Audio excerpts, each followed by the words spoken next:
Hello மக்களே, இன்னைக்கு ஒரு சூப்பரான சட்னி பார்ப்போமா? எத்தனையோ விதமாக வேர்க்கடலை சட்னி செஞ்சுருப்பீங்க. இந்த மாதிரி செஞ்சு பாருங்கள், டேஸ்ட் ரொம்பவே சூப்பராக இருக்கும். ஒரு வானலில் 2 ஸ்பூன் எண்ணெய் வந்து சேர்த்துக்கலாம். எண்ணெய் நல்லா சூடானதுக்கப்புறமா 2 ஸ்பூன் நிறைய கடலைப்பருப்பு சேர்த்துக்க போகிறோம். கடலைப்பருப்பு சேர்த்த உடனேவே ஸ்டவ்வை ஸ்லோ ஃப்ளேமுக்கு மாற்றிட்டு ஓரளவுக்கு பொன்னிறமாக ஆனதுக்கப்புறமா தான் இதில் பூண்டும் இஞ்சியும் வந்து சேர்க்கணும். கடலைப்பருப்பு சரியாக வறுபடலைன்னா நம்மளுடைய சட்னியோட டேஸ்ட் நல்லாவே இருக்காது. ஒரு 3 பல் வந்து பூண்டு சேர்த்துருக்க, கொஞ்சமாக வந்து இஞ்சி வந்து சேர்த்துக்கோங்க. இது கூடவே ஒரு பெரிய வெங்காயத்தை பொடியாக நறுக்கி சேர்த்துக்கலாம். காரத்துக்கு காஞ்ச மிளகாய் 3 வந்து சேர்த்துருக்கேன். வேர்க்கடலை சட்னியை பொறுத்த வரைக்கும் கண்டிப்பாக பூண்டு பற்கள் சேர்க்கணும். கூடவே வந்து காரம் கொஞ்சம் ஜாஸ்தியாக இருந்தால் வேர்க்கடலை சட்னி எப்பயுமே நல்லாயிருக்கும். நான் இன்றைக்கி காஞ்ச மிளகாய் எடுத்திருக்கேன். நான் 3 காஞ்ச மிளகாய் எடுத்திருக்கேன்.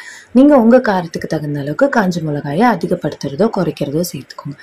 வெங்காயம் நல்லா வதங்கணும். கண்ணாடி பதம் வர அளவுக்கு நம்மளுடைய வெங்காயம் வந்து வதங்கணும். இப்போ நம்மளுடைய வெங்காயம் கண்ணாடி பதத்துக்கு வந்தாச்சு.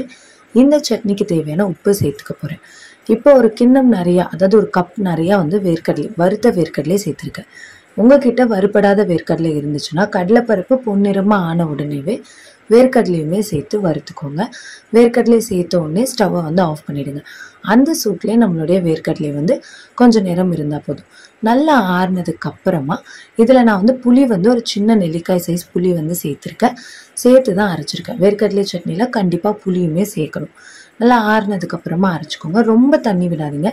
வேர்க்கடலை சட்னி கொஞ்சம் கெட்டியாக இருக்கப்போ தான் டேஸ்ட் இன்னுமே சூப்பராக இருக்கும். சட்னியை அரைச்சதுக்கப்புறமா கடுகு, உளுத்தம்பருப்பு, கொஞ்சமாக கருவேப்பிலை சேர்த்து தாளித்து எடுத்துக்கோங்க. ரொம்பவே வித்தியாசமான வேர்க்கடலை சட்னி. ஒரு தடவை ட்ரை பண்ணி பாருங்கள். மறக்காமல் கமெண்ட் பண்ணுங்கள். வீடியோ பார்க்குறதுக்கு டைம் ஸ்பெண்ட் பண்ணதுக்கு தேங்க்யூ.